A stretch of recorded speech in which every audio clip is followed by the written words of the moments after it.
for the first time really during this entire Warriors championship run and, the extension into a couple more years here, they are open for business at the trade deadline. I think they are willing to listen to really anybody on that roster except for one player, Steph Curry.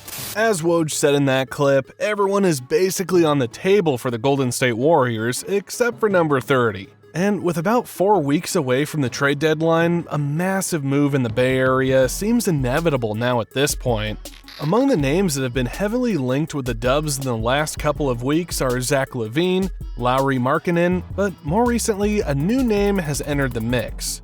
According to The Athletic's Anthony Slater, the Hawks guard Dejounte Murray has drawn interest from the Warriors camp. And to put more credibility on that rumor, other sources have also reported that the Hawks are open to almost anything in exchange for Murray. After acquiring him in a blockbuster trade 2 seasons ago from the Spurs, it's more than likely that the once promising backcourt tandem of Trae Young and Dejounte Murray is about to come to an end.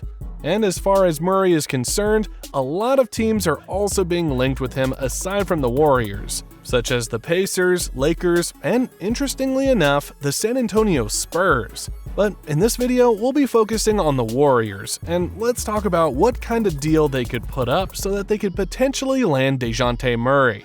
Now, before we could get to the trade specifics, let's first talk about why the Dubs should push for this trade and ultimately, what does a player like Murray bring to the table in the first place?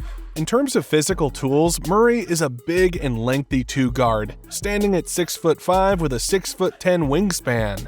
The Warriors have always put a premium on length and versatility when it comes to acquiring new players, so there's no question here that Murray will seamlessly fit to any kind of lineup that Steve Kerr inserts him into, whether it's the traditional lineup or some kind of a variation of the death lineup.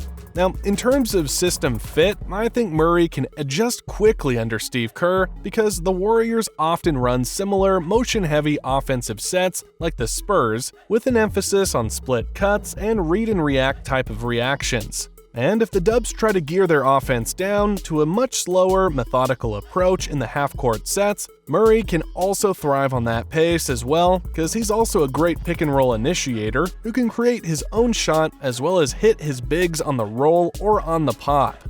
Anyway, with that settled, let's now take a look at what the Dubs can put together in exchange for Dejounte Murray. So, the first trade package I have in mind goes something like this. The Warriors have to send Andrew Wiggins, Gary Payton II, Moses Moody, and a bunch of future assets, specifically a 2027 first-round pick and 2 second-round picks, while the Hawks send Murray and Clint Capella in return.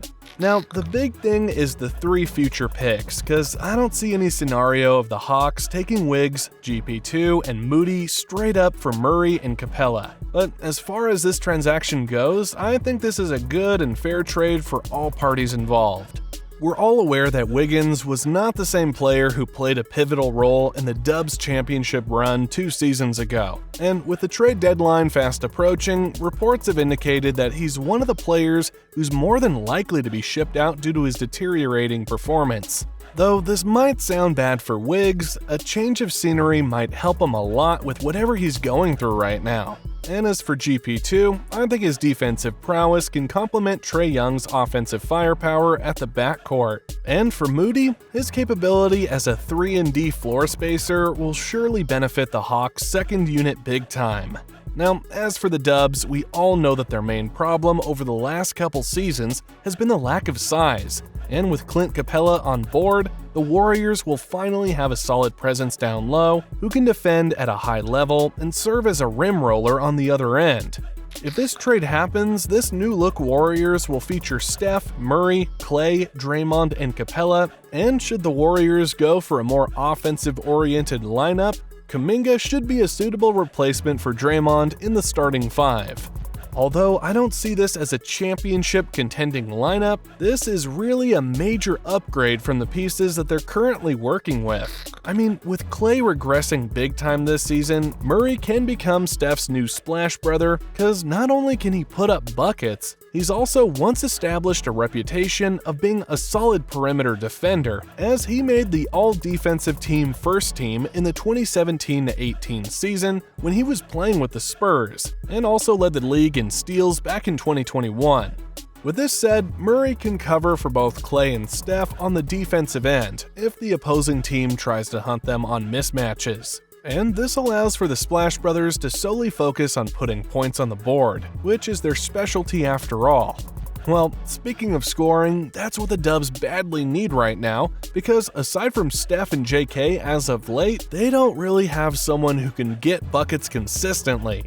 But if they get Murray, then he might just be the scoring fix that they're looking for. See, aside from his defensive prowess, Murray has been averaging 20.8 points on 46.7% shooting from the field, and 38.6% from 3 this season. And on top of that, he's also bringing in 4.8 rebounds, 4.8 assists, and 1.3 steals per game. Although his 20.8 point output is not going to be the ultimate solution to their current problems, it will certainly give the Dubs some assurance that someone is going to back Steph every night on the scoring end.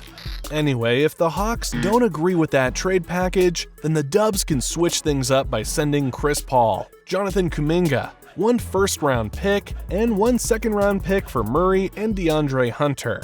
I mean, almost all trade reports right now are eyeing for the trade package that's got Jonathan Kuminga in it. And if this deal pushes through, then there's no doubt that the Hawks have already found the perfect piece that they could partner Trae Young with in the years to come.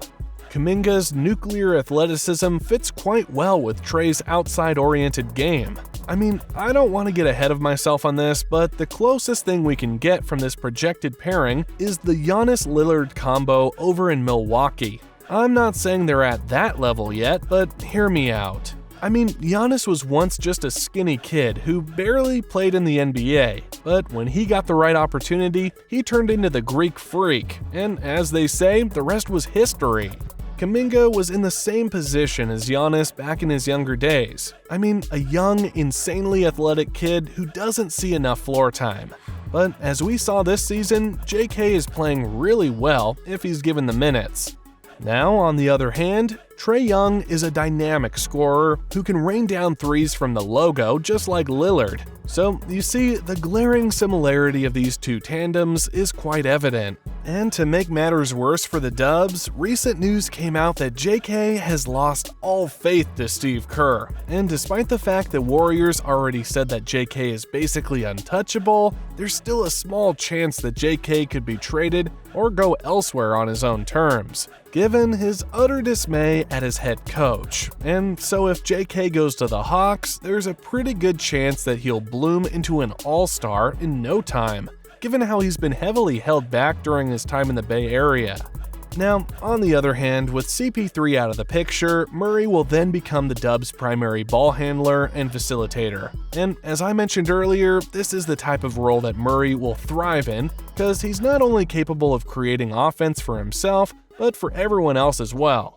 Anyway, whether they pounce for Markkanen or Murray, the Dubs desperately need to make a move this trade deadline to turn their season around and possibly give themselves a chance to save their dynasty. I mean, it's still unclear who they're gonna go for, but whoever it is, that player must deliver right away, cause the clock is ticking and the time is quickly running out on them.